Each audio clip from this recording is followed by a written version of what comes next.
Swayam Prabha. Digital India. Educated India.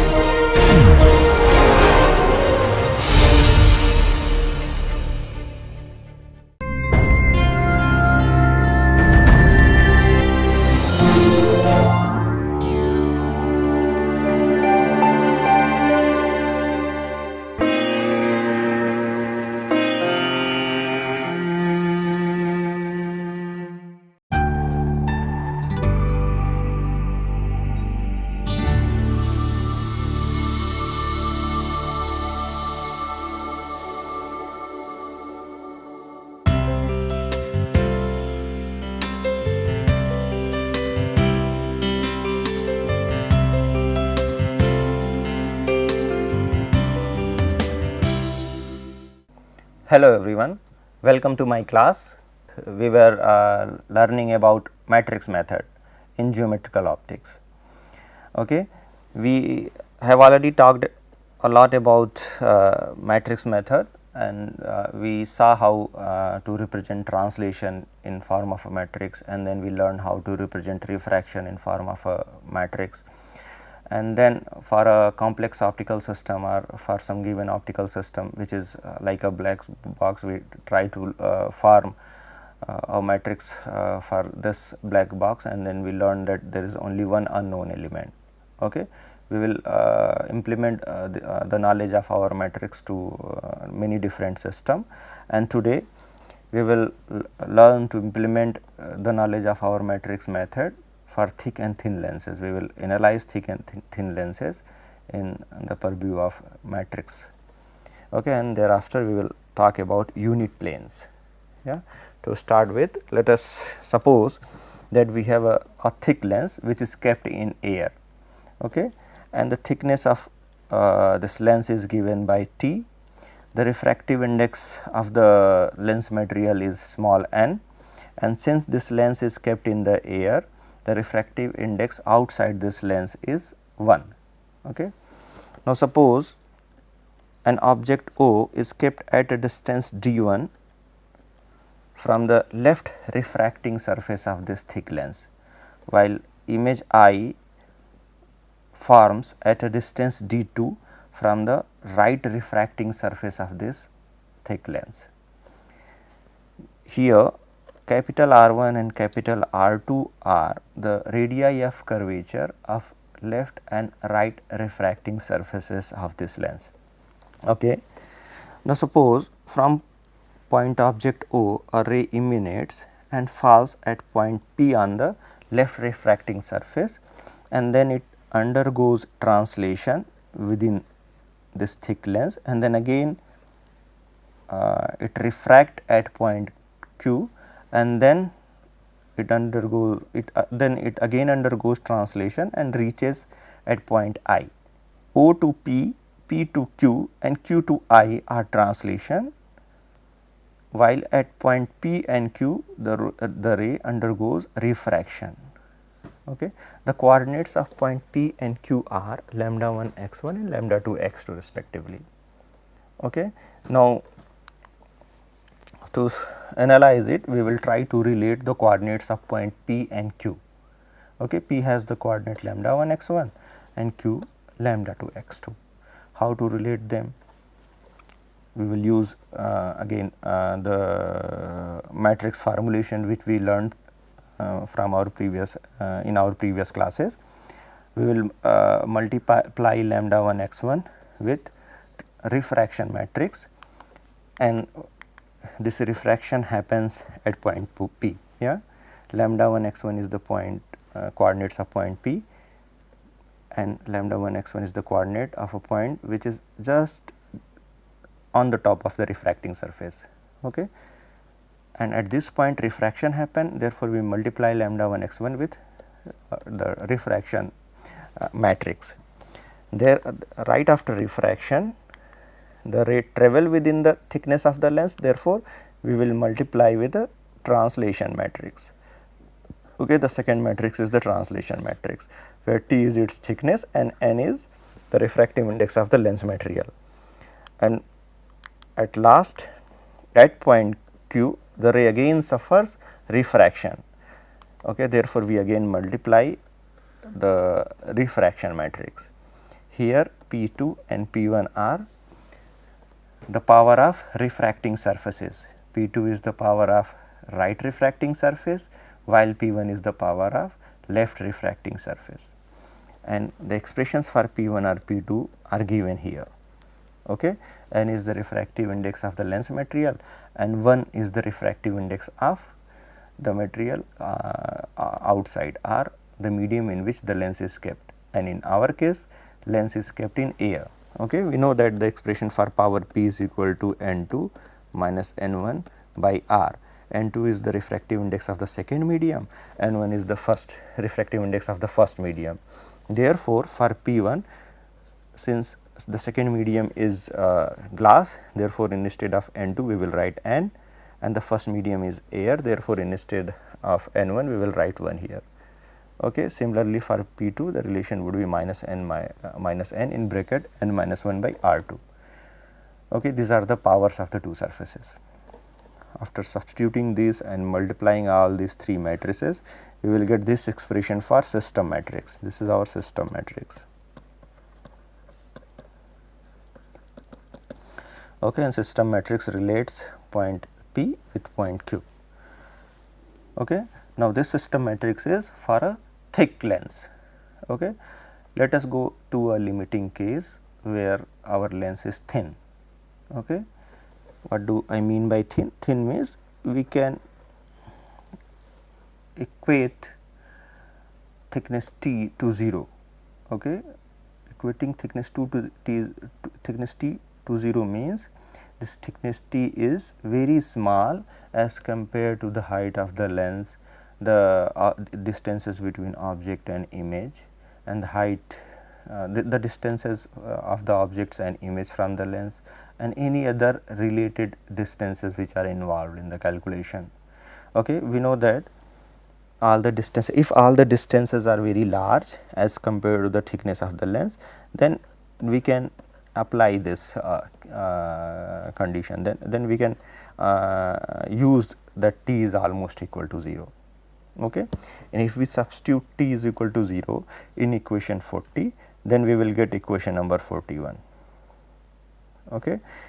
And then our system matrix is now reduced, it gets simplified.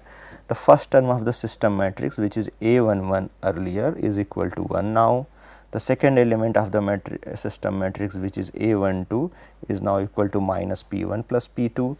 The third element, which is A21, is equal to 0, while the fourth element, which is A22, is equal to 1. Okay. A11, A12, A21 and A22, these are the elements of the matrix which we have already defined while studying in the last class. Okay. Now, from equation 32 of previous class, where we just equated the third term A21 term to 0, we get this. Yeah, this is exactly the equation number 32 of previous class. Now, we will use this relation, we will use this expression. Okay. How would we use this? We will substitute for A11, A12, A22 and A21, and after this substitution, what are these now we know that A11, A21, A22, we have the expression of all these A's. We will substitute for all these A's in equation 42, and this will give equation number 43. Okay. Now, if we simplify 43, then we will get this relation, 1 by d2 minus 1 by d1 is equal to P1 plus P2.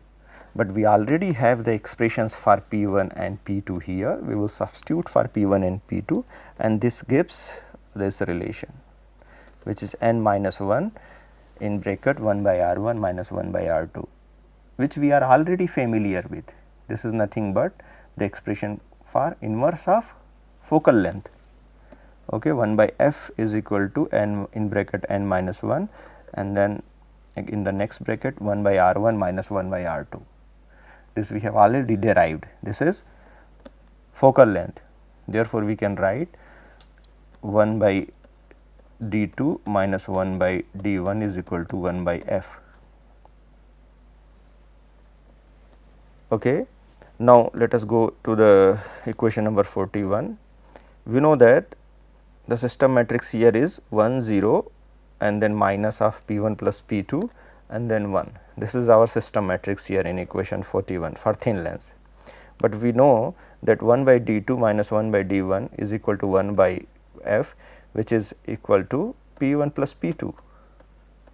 Okay. Therefore, in our system matrix we know that p 1 plus p 2 is equal to, in our system matrix we know that p 1 plus p 2 is equal to 1 by f. Okay. And therefore, our system matrix modifies to equation number 46. This is our system matrix now. The second element is minus of 1 by f, inverse of focal length. Okay. And for thin lens we have already derived equation number 45. Okay. And using the matrix formulation we see that we again get the same relation, we again get the same formula. Okay. It means that we are on the right track. Okay. And we are not using Snell's law here. Okay. It is a very easy now. Now, this all were for thin lens. What will happen for a thick lens? We will again go to equation number 40. What was equation number 40? This is our equation number 40, the master equation. Okay. Now, for thick lens we cannot equate t is equal to 0. Okay. Then we will see what are the matrix element here. The first element A11 is equal to this, the second element is this, third element is this, and the fourth element is this. This is our equation number 47. These are the elements, matrix elements. Okay. For thin lens, what we found is that the second term, which is A12, this is equal to minus of 1 by f. Okay. A12 is minus of 1 by f, or 1 by f is equal to minus 1 2. But we will see, while like a thick lens can easily be analyzed, can easily be studied using unit plane, the concept of unit planes. Okay. The concept of unit planes would be explained or addressed in the next topic, but for the thick lens too this formula holds good. Okay. And therefore, the expression for inverse of focal length for thick lens can be given by equation number 48. Okay. This relation 1 by f is equal to minus of A12 also holds good for a thick lens. Okay. And what is the expression of A12? This is the expression of A12, and we will substitute it back here and then we will get this relation. Now, in this equation 48, if you substitute for P1 and P2, then we will get equation number 49, and if you simplify 49 a bit, then this is the final expression for focal length which you get. Okay. Now, you see that in addition to the term which we saw in case of thin lenses, there is this extra term, and this term appears only when we take into account the thickness of the lens t. Whenever t is non-zero, then this extra term, the second terms appear in the expression of focal length of a lens. Okay. Now, let us introduce the concept of unit planes. Okay. What are the unit planes? Unit planes are two planes, okay, one each in the object and the image spaces. There is a lens system, left to the lens system is object space, and right to the lens system is your image space. Now, what the statement says is that there is a one pair of unit plane. Yeah, there are two planes, one is in the object space while the second is in the image space. The condition for these two planes to be unit plane is that the magnification must be unity. Okay, I repeat, unit planes are two planes, one each in the object and the image space, between which the magnification is unity. okay, the magnification which we already studied about, this must be unity for unit planes. What does it mean? It means that any paraxial ray emanating from the unit plane in the object space will emerge at the same height from the unit plane in the image space. Okay. Suppose this is our lens system, in this box the lens system is there, and this is the unit plane on in the object space, and this is the unit plane in the image space. Then this statement says that if a ray falls on the first unit plane, then it will emerge out of the second unit plane from the same height. Okay. This height must be equal to this height. Okay. This is how the unit planes are defined. Okay. Unit plane must have unit magnification. Okay. The magnification must be unity. Okay. Now, the schematically the diagram is shown here. Okay. Now, this is our lens system, and the lens system is the left sphere represents the left refracting surface, and this represent the right refracting surface. This is object plane is given here, and it is given by the object plane is at a distance d1 from the left refracting surface, and the image plane is at a distance d2 from the right refracting surface. Okay.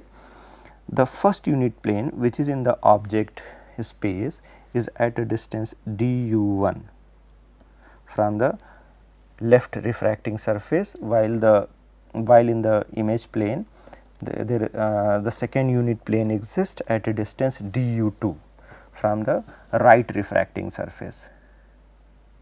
Okay. I repeat, d1 is the distance of object plane from the left refracting surface, while d2 is the distance of the image plane from the right refracting surface, and similarly du1 and du2 are the distances of first and second unit planes from the left and right refracting surface of the optical system respectively. Okay. All the distances on the left are measured in negative, therefore, these distances are negative, while the distances on the right hand side are positive. Okay. Now, a ray here will emerge from the same point. Yeah. If you launch a ray at the first unit plane, then it will emerge from the second unit plane from the same height. This is the basic definition of unit plane. Okay. And u and v are the distances of object and image plane from the first and second unit planes respectively. Okay. This is all about this figure. Now, let us go to the analysis domain. This we have already done, this calculation we have already derived while studying the black box system, yeah, the optical system within the black box where n number of lenses were there with a certain separation, and therefore, we were not knowing the matrix for this black box, and the matrix element we assumed as A11, A12, A21 and A22, and then finally, we got that except for one matrix element, all the elements can be calculated using the matrix representation of lenses, and during that derivation we found that this expression is equal to inverse of this expression, and which is equal to inverse of magnification. Okay. Now, as per the definition of unit planes, the magnification must be equal to 1.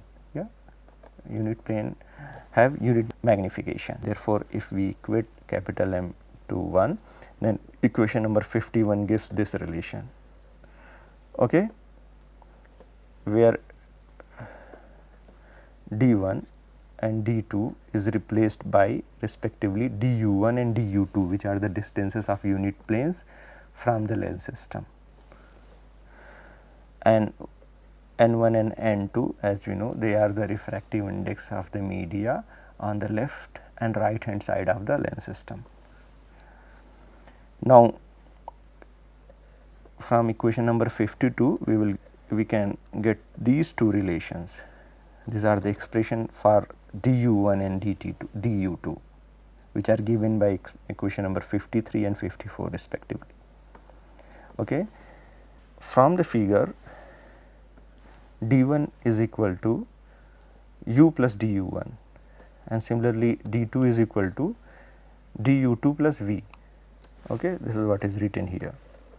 Okay. Now, in this figure we will now in this expression we will substitute for du1 and du2, and then this gives us equation number 55 and 56. Okay.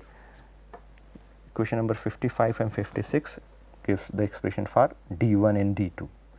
Now, we will again go to equation number 32, which we derived in our previous classes, which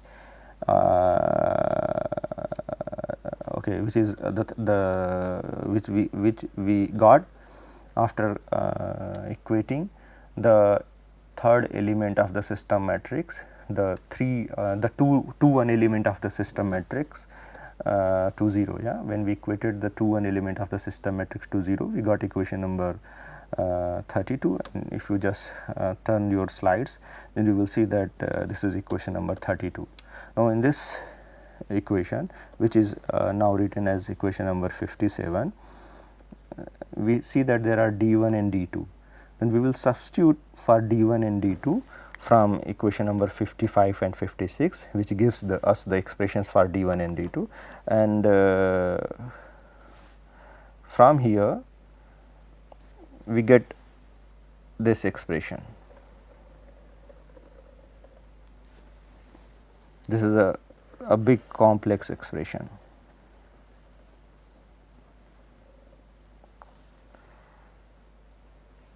Okay. This we got after substitution of d1 and d2 in equation number 57 or in equation number 58. Okay. From here we can calculate the expression for v, small v. Okay. And after a bit of simplification, you get equation number 61, which is very complicated. Okay. To simplify it further, we will use the property of a system matrix. Okay. The important most property is the determinant of a system matrix must be equal to unity. From there we get A11 into A22 minus A12 into A21 is equal to 1. Second simplification arises from this relation. We assume that the lens or the lens system is kept in air. Okay. Therefore, the medium on the left and on the right of the optical system is air, and therefore, the refractive index would be equal to 1. Okay. With these simplifications, the 61 reduces to 62, which is 1 by v minus 1 by is equal to minus A12. Okay. But we know that 1 by v minus 1 by u is nothing but 1 by f. Therefore, minus of A12 can be expressed as 1 by f. This is what we used for a thick lens. Okay. Therefore, minus of A12 represents focal length, and we get this formula. This is the last unknown element of the system matrix for an optical system, unknown optical system. Okay. Therefore, this matrix method provides us the ways to do this geometrical optics with a lot simplification, with a lot of easiness. Okay. Now, we will take an example, and the question is consider a sphere of radius 20 centimeter and refractive index 1.6. The sphere is given here in this figure on right, and the radius of this sphere is 20 centimeter. Okay. And its refractive index is given as 1.6. Okay. And the question asks to obtain an expression for system matrix and determine the positions of the paraxial focal point. Okay. For rays which are close to the axis of the system and which makes very small angle, for that those rays, the question asks to calculate the focal point. Okay. Now, the ray is falling on this point here on the sphere, and then it travels a certain distance inside the sphere, and then it emanates from this point, the right point, and at these 2 points refraction is happening and here translation is happening. Therefore, we will quickly form 3 matrices, the 2 for refraction and 1 for translation. The refraction matrix would be given by this relation. Okay. We know how to calculate it. It is minus of P, and what is P? N2 minus N1 by R. Okay. N2 is 1.6, N1 is N, and R is 20.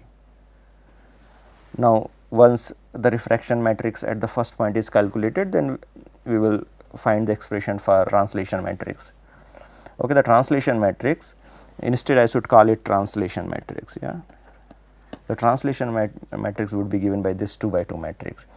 Okay, where this is d by n. D is the distance which it travels, and if the ray is paraxial, then this distance would be equal to the diameter of the sphere. Okay, and 1.6 is the refractive index of the sphere. Okay, the second refraction happens here, therefore, the second refraction matrix would be given, can easily also be calculated, and therefore, all these matrices are known. But the question says that ray after refraction it converges to focal point, it goes to the focal point. Therefore, an extern translation is also involved here. Okay, therefore, effectively we have 2 translation and 2 refraction. Okay, therefore, for the second translation we can write the translation matrix which is given here. This is 1 0 and V and 1 is the fourth matrix which is the second translation, and V here is the distance of the point where it focuses. Now, to get the system matrix we will have to multiply all these 4 matrices as we did earlier. We will multiply these 4 matrices, and after multiplication we will get this system matrix. Yeah, this is our system matrix. Okay. Once system matrix is known, we can correlate the coordinates of image and object planes. Okay, this relation we can easily write. Okay.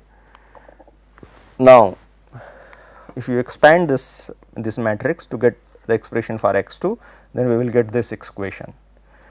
Okay. Now, the question asks for focal length. Now, consider a ray that incident parallel to the axis. Okay. If the ray is coming parallel to the axis, then it will not make any angle with the horizontal. What do I mean by saying any angle is that the parallel ray will be making 0 angle with the horizontal, and therefore, its direction cosine lambda which is equal to n into sine alpha, alpha is the angle with the horizontal, would be equal to 0. Therefore, lambda for the incident ray which is parallel to the axis of the lens system would be equal to 0. Okay, and we know from the definition of the focal point is that if a ray is falling parallel to a lens, then it will converge to the focal point. And what would be the height of the image at the focal point? Since ray is converging to the focal point, or we can say that for concave lens the ray will move after refraction, the ray will follow a path which give us the feeling that it is emanating or originating from the focal point. The image would be formed at the focal point, and the image would be point image. Okay. And since the image is point image, it will not have any height, and since it is not having any height, x2 would be 0. Okay. Therefore, for ray that is incident parallel to the axis, for which lambda 1 is equal to 0, the focal plane would be that plane for which x2 is equal to 0. Okay. And which gives if you substitute x2 is and lambda x2 and lambda 1 is equal to 0 in this first expression, this expression for x2, then from here you get the expression for V2, which is 6.7 centimeter. Okay, once the expression for V is known, then you can get all the values in the system matrix. Okay. Then you can get the first element as 0.25, A12 would be 1 by focal length, you can calculate it easily, and A21 and A22 can also be calculated. Yeah, yeah, this is the elements of the system matrix. Okay. Then once these things are calculated, then you can also calculate the positions of unit planes. Okay. We know what are du1 and du2, the expression for du1 and du2 are already derived, these are given here in this previous slides. Yeah, by equation number 53 and 54 gives the expression for the first and second unit planes. Okay, we will use it here, we will use these expressions and substitute the values of A11, A12, A22, A12 and N1 and N2, and this will give us the positions of unit planes. Okay. And we get that du1 is equal to 20 centimeter while du2 is equal to minus 20 centimeter. Okay. Now, it means that both the unit plane pass through the center of the sphere. Why? Because in this sphere, the first unit plane is at 20 centimeter from the left refracting surface, and the second unit plane is at minus 20 centimeter from the right refracting surface. So, let us see what is this is the left refracting surface and the unit plane is at plus 20 centimeter. The plus means it would be on the right hand side. Yeah. Therefore, first unit plane will pass through the center of this sphere. Similarly, the second unit plane is at minus 20 centimeter from this refracting surface, and the unit plane is at minus 20 centimeter. Minus means it would be on the left hand side of this refracting surface. Therefore, the unit plane would be here. Okay. And 20 centimeter is the radius of this sphere. Therefore, this would again be lying at the origin, and it would be passing through the origin, and the force both first and second unit sphere would fall on top of each other, as it is written here. Both unit planes pass through the center of the sphere, and it would be one on top of each other. Okay. This is all for today, and I will see you in the next class. Yeah? Thank you for listening.